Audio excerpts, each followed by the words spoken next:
reaction starts now.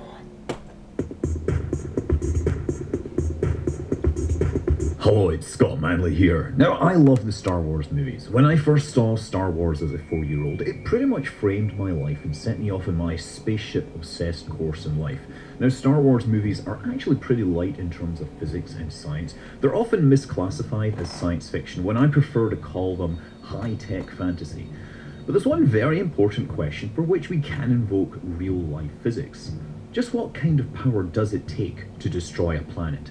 I mean, 3 of the 7 movies involve devices that are able to destroy planets, and I should mention that there's a couple of minor spoilers here. And as it turns out, it's pretty easy to figure out how much energy it would actually take to destroy a planet. Indeed, in 2001, a paper addressed this issue by calculating the gravitational binding energy of a spherical planet. You know, physicists love approximating things to spheres, by the way. At least with planets, that's closer to reality. Anyway, the gravitational binding energy is a pretty simple concept for any Kerbal Space Program player. We know that the escape velocity is the critical speed above which an object will escape to infinity and never fall back. Now imagine that you grab a rock from the surface of the planet and shoot it off at escape velocity. It's an easy equation to figure out how much energy is required. Now repeat that bit by bit, rock by rock. As you go on, you're actually going to need slightly less energy because as you throw bits into space, there's less mass of the planet left behind to hold them down. But anyway, if you add them all up using calculus, you get a very simple equation. The energy is 3/5 times the gravitational constant times the mass of the planet squared and divided by the radius of the planet. Now for Earth, that number is about 2.25 times 10 to the 32 joules, or in alien speak, 225 million trillion joules. However, in the same paper, they went on to calculate that for larger planets like Jupiter, the energy would be even higher, something like 2 times 10 to the 36 joules. That's 2 trillion joules. The authors hypothesized that the Death Star may in fact be able to destroy this by shutting down some of its non-critical systems like life support. And I wouldn't put that past the Empire, given their spotty record on providing basic workplace safety features like handrails. Now, this paper is actually underestimating the power of this technological terror, and by extension, the power of the Force. In Star Wars, we see the destruction of Alderaan. In but a few seconds, the planet explodes, sending fragments away. But assuming that Alderaan is similar to the Earth, that exploding ball of plasma is exploding at many times the escape velocity. Look at this demo in Universe Sandbox to show just how slow escape velocity is when you're comparing it to the size of the Earth. It's not particularly dramatic, unless of course you're on the surface of that planet. This is of course done because Star Wars is a movie and the audience expects special effects to wow them rather than bore them. If we re-examine the sequence in slow-mo, we can see that within a second the ball of pulverized planet is about 2 to 3 times the size of the original planet. So a substantial part is moving at over 10,000 kilometers per second. We're dealing with velocities many times higher than the escape velocity, and the gravitational binding energy is really a small correction compared to the kinetic energy required to accelerate a planet's worth of mass up to these speeds. To be fair, this is an explosion and it's more like a range of velocities. But even if we take, say, a baseline of 1,000 kilometers per second, the energy required to obliterate Alderaan in this manner that will satisfy moviegoers is about 3 times 10 to the 36 joules. Or once again, 3 trillion joules. Now, in The Force Awakens, we have a new generation of planet-busting superweapon that can project its beam of destruction over interstellar distances and destroy entire solar systems. But moreover, it's powered by a star, which gives me another opportunity to invoke real physics. Our sun emits roughly 3.85 times 10 to the 26 watts of power, or again in alien speak, 385 trillion joules per second, which means that for our low-end estimate it would take about a week of the sun's energy output to obliterate Alderaan, or 250 years if you look at my higher estimate. Now in a 10 billion year lifespan of a star, that isn't so bad.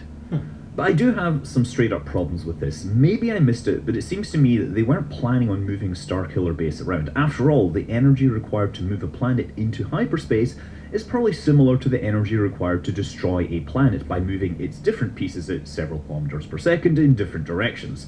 But if you had to consume the entire star to do that, then you would need another star, and if you can't move, where are you going to get another star? It seems like bad planning. I mean, you don't even need mathematics to figure this out. Okay, look, scriptwriters, hello. Look, there's a way to fix this. There are stars that have luminosities that are something like 1,000,000 times higher than the sun. They're short-lived, but they can generate the energy required for epic planet-busting for millions of years, long enough for any movie franchise.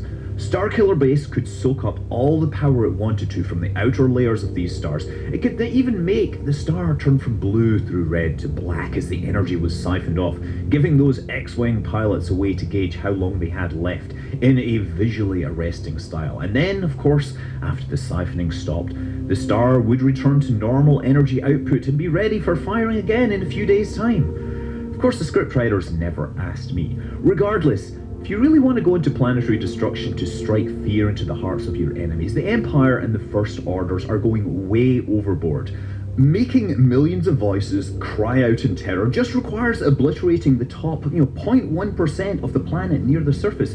The other 99.9% of a planet is generally things like magma that isn't particularly hospitable to life. I'm Scott Manley. Fly safe.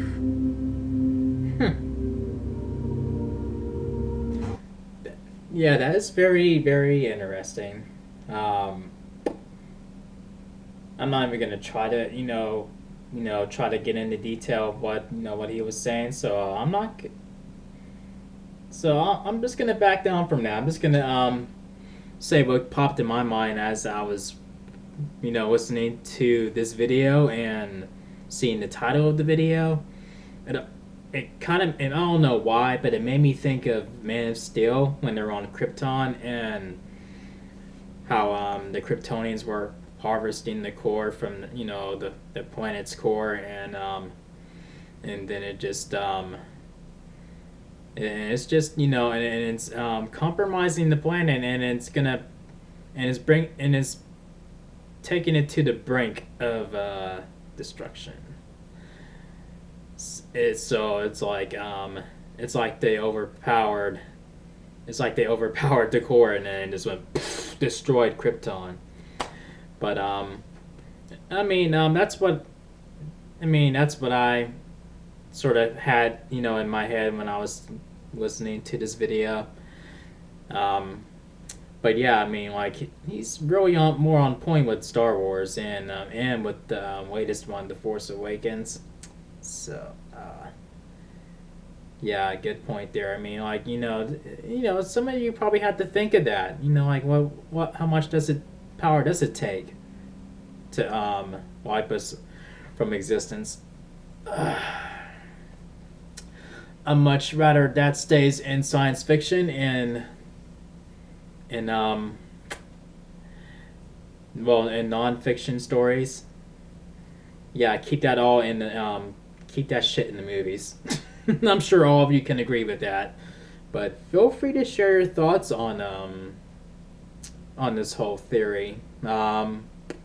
If you enjoyed my reaction, give this video a thumbs up. And if you're new to the channel, make sure to click subscribe. And I will see you guys in the next video. Peace out, y'all.